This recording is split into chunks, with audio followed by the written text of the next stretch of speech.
WTIM. You're listening to WTIM, your information station, and our morning show brought to you by People's Bank and Trust, where they put people first, and Landmark of Taylorville. I'm your host, Grayson Bauman. Joining us in this segment, we've got Derek Page, and Derek is the president of the Assumption Community Pride Organization. Derek, good morning to you, sir. How are you? Good morning, Grayson. Doing pretty good. How are you? Good. And Derek, long time no see. See you still supporting your community, as mentioned, Assumption Community Pride.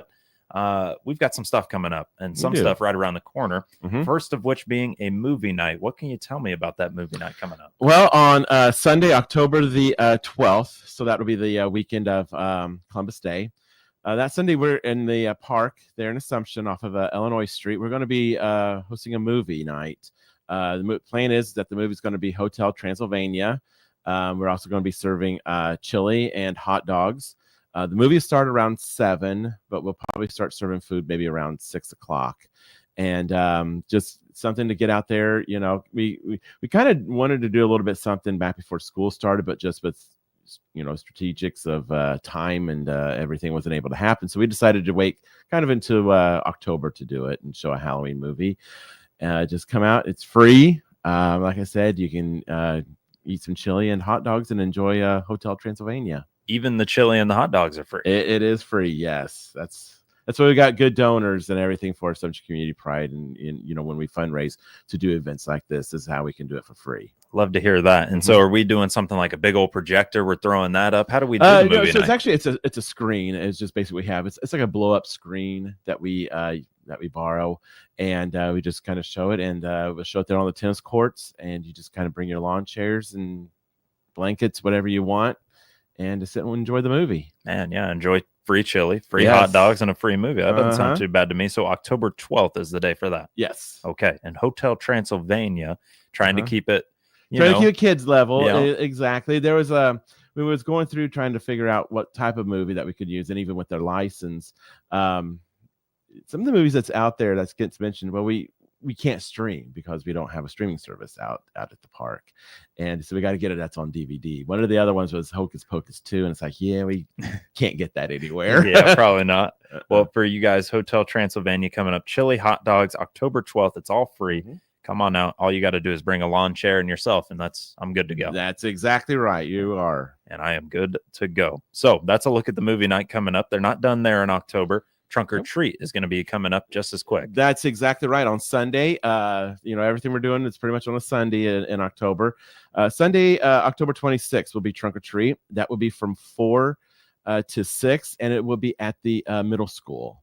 The plan is that we will be outside the middle school within the parking lot, and you just come through and walk and hit each individual vehicle, and fill yourself up with candy. If there's bad weather, we will be inside the school. Okay. On it. But from 4 to 6, Trunk or Treat, show up, and you can just go from vehicle to vehicle and get a ton of candy, dress up, whatever you want. Adults dress up just as much as the kids, and we really enjoy seeing everybody out there for that. Okay. So that's Sunday night, October 26th, 4 to 6 p.m. at the middle school. Inclement weather, we're hoping.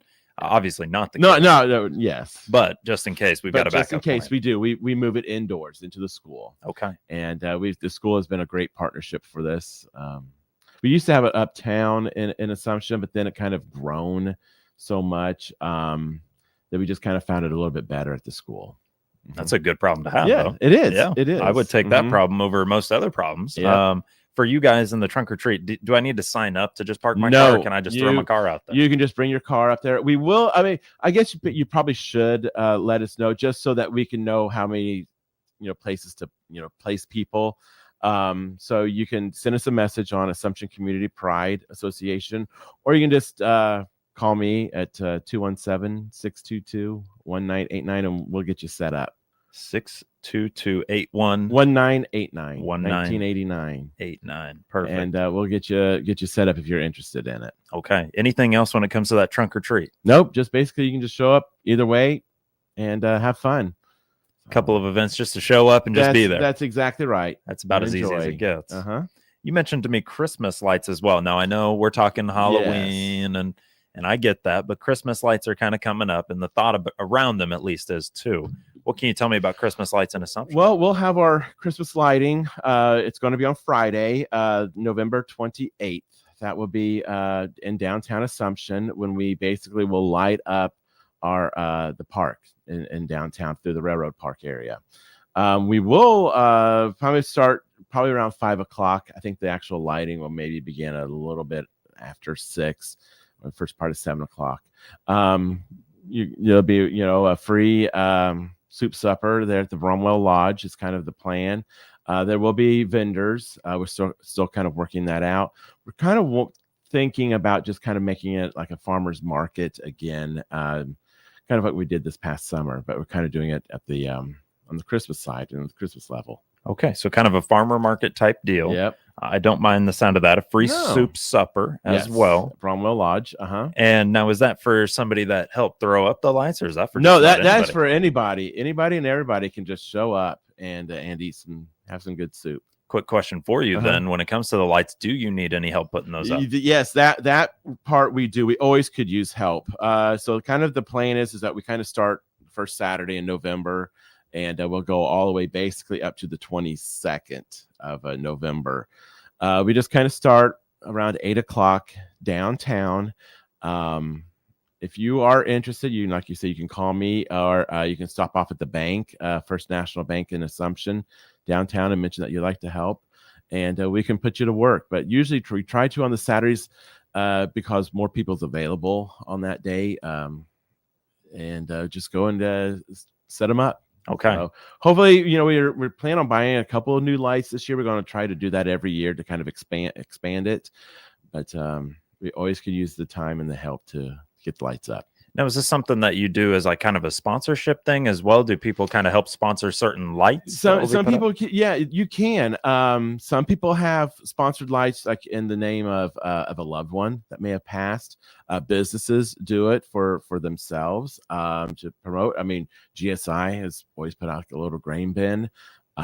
We've had back when it was the wash house, they put out like a laundromat sort of thing, display. So yeah, you can if you are interested, reach out to me, and then we're always looking at buying new lights. So if there's something that, hey, my family would like to purchase this in honor of this person, we will be more than happy to help you with that. Okay, so again, just reaching out to Assumption Community Pride, either through Facebook, giving you a phone call, or stopping in, as you mentioned, to First National Bank? National Bank, yes, downtown. It's kind of a little bit of our headquarters that we have there. Okay.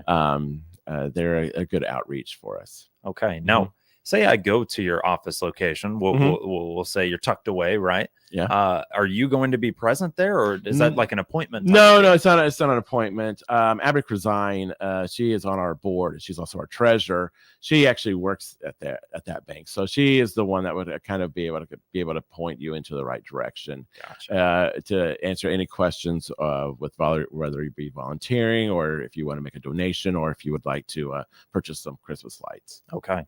And for you guys, anything else when it comes to the Christmas lights? We do need the volunteers, but Friday, November 28th, we're going to light them up. Free soup supper, farmers market deal. Anything else with it? No, I mean, basically that's it. Just go and have some fun. We're going to try to plan on having the Raiderettes come out and sing.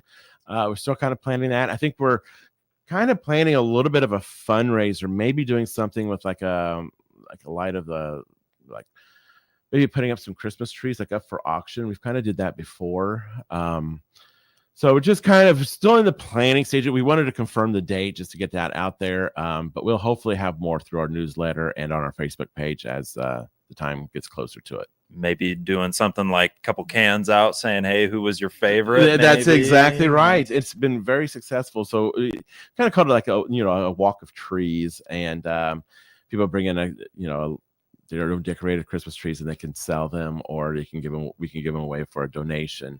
And it was very, very successful a couple of years ago. So we're kind of looking at doing something like that. Okay. So keep on the lookout for additional information that might be coming. Okay. But again, Festival of Trees. November 28th, Friday, November 28th, free soup supper, vendors, a farmer's market type deal. We do need some volunteers helping us in November.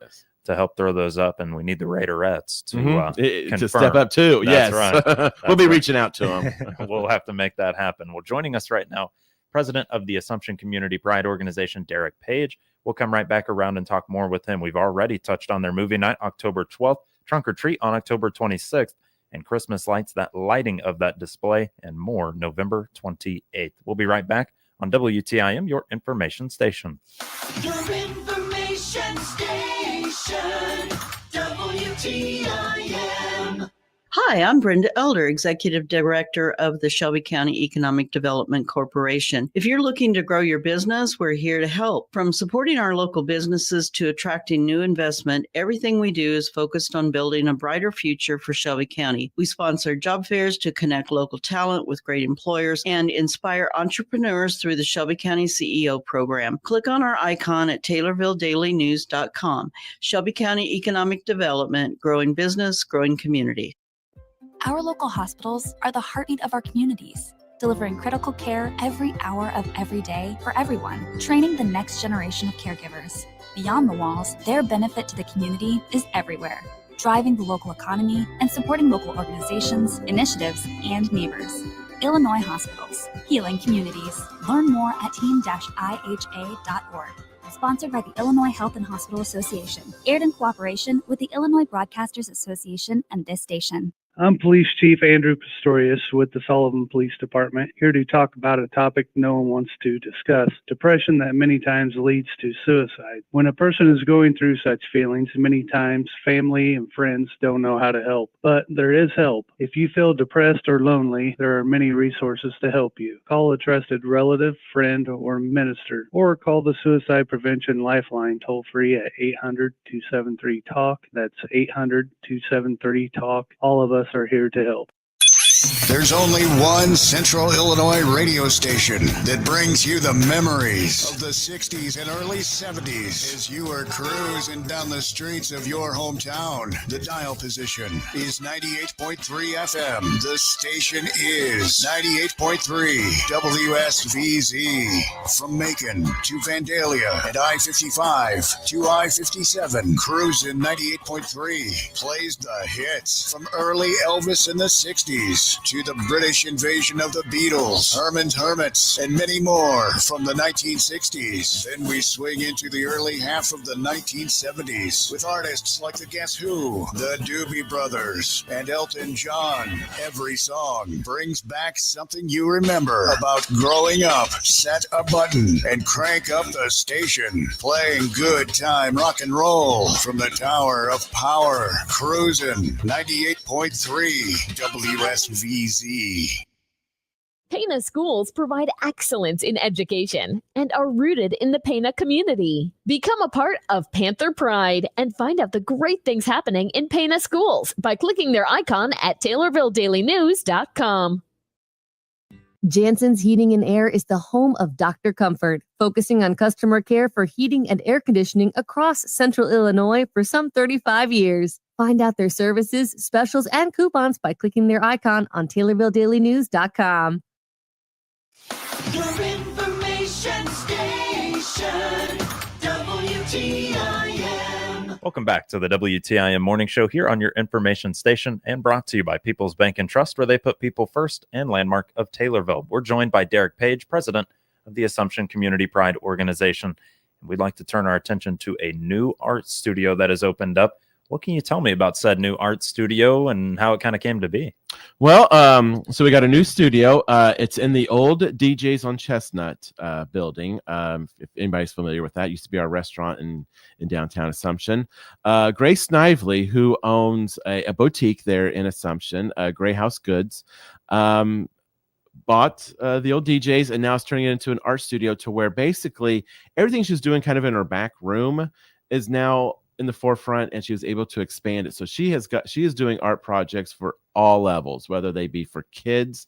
There's people that do like acrylics, pottery is different things that she is doing. She's got a true art base of followers. That's been amazing. People come from Shelbyville, from Taylorville, Pana to do it. About each class that she does has about 20 people that's in it. And when I was there to visit and welcome her into the Assumption Community Pride umbrella, she had 20 people that was there, and she just got done doing an art day, and it was basically on abstract work. So it was really great to see. And some of her students actually sell some of their works around Christmas time. So I've bought some of her students' projects and given away as Christmas gifts. And it's very, very great to see that there's a little bit of a hidden niche of an art community within our surrounding area here. And having a location for everybody kind of centralized too, in a way, really. You mentioned Shelbyville and Taylorville. Exactly right. It is. And I look for her to kind of expand. One thing that Grace and I is kind of talking about is obtaining some grants through the whether it be through the Decatur Arts Council or through the Illinois Arts Council as well, to try to expand the arts within here in Christian County. Yeah, awfully cool. I news to me when you brought it to us, but it sounds like not news to a whole lot of other people. No, so that's a like great I said, deal it's been too. a little hidden gem that we've had that people's known. So now that she's into her own building, she's able to expand. Yes, because I mean, her art studio that she had was basically in the back behind her work area. So she's pretty excited about this. Cool. Like you mentioned, kind of bring it to the forefront and make it more noticeable, and also just a bigger deal for her too. So exactly right. Very cool. So that is a look at Domez Art Studios, and I apologize, that one's going to be a little tough. It is. It's named after the person that owned the building way back when the building was first created. Gotcha. That's kind of where DJs came from. The Domez is in the D. Gotcha. Okay, so we're getting the Assumption history. We're getting history there. Okay. Yes. Okay. Now we'll talk about something here that I certainly want to mention. It's turned to history, but I think it's very important history at that. Your St. Jude's run. I know you are very passionate about this, and since the last time we talked to you, they've come through and we've had a very good year. What can you tell us? We did. So the St. Jude runners for the Memphis to Peoria came through Assumption about 1 a.m. on Saturday, August the 2nd. And the community has basically, we fundraise all year for them when they show up. And this year we actually broke a record. We provided over $77,000 worth of money to St. Jude's. Now, this is stuff that GSI does in the way of raising money. This is things that the community has done. You know, we collected funds during the Assumption Fest parade. We've also did some things in partnership with the Naughty Pine when they do like a change jar. People can just drop in change after they cash in their ticket winnings from the gaming machines. It's just really grown, and it's something that is really great to see our communities our size get out there and fundraise for such a great cause of St. Jude's. And it's always amazing, and it steps us up to even higher. So it's like, okay, this year we got 77,000. Okay, next year we're gonna have to aim for 80,000. And this year we were even a little worried because Blade Runners they actually just had their event this past weekend, so they weren't part of it. So next year when they come through, they'll be able to have that total worked into that. So we hope that we can outdo 77,000 for 26. We'll see, but it's tough. But we have faith in the community that we can probably do it. Well, having a record number this last year feels pretty good. $80,000 is going to be the mark. It'll be tough. It is. Yep. But like I said, if we just keep getting out there and keep showing the great things that our runners do. We have we actually had 3 runners this year, 2 from Moweaqua, 1 from Assumption. And basically it's a community effort between Assumption and Moweaqua to do. So we can't leave them out. It's just this great camaraderie that we have to show the support for our St. Jude runners. Yeah, well, $77,000 is certainly a whole lot of support, and I'm sure they'll be happy to make their stop as of next year. Yes. For you, Derek, we're starting to run out of time here, but anything else that you'd like to touch on before we wrap things up today? No, I mean, we still got some great things going on in Assumption. Still got our great subdivision. If anybody's still interested in building their dream house, talk to Janet Waller up at City Hall. She can give you a packet, or you can reach out to Kara Hubner with Brinkhotters and Associates. We'd love to have you. I know it's a little tough right now with the way that the building markets is, but it's in a TIF district. It's got an enterprise zone, so it's definitely beneficial to come and build your dream home in Assumption. There you go. Derek Page, president of the Assumption Community Pride Organization, joining us here. And Derek, thanks for doing so. Thank you very much. You got it. You're listening to WTIM, your information station. Our morning show brought to you by People's Bank and Trust, where they put people first.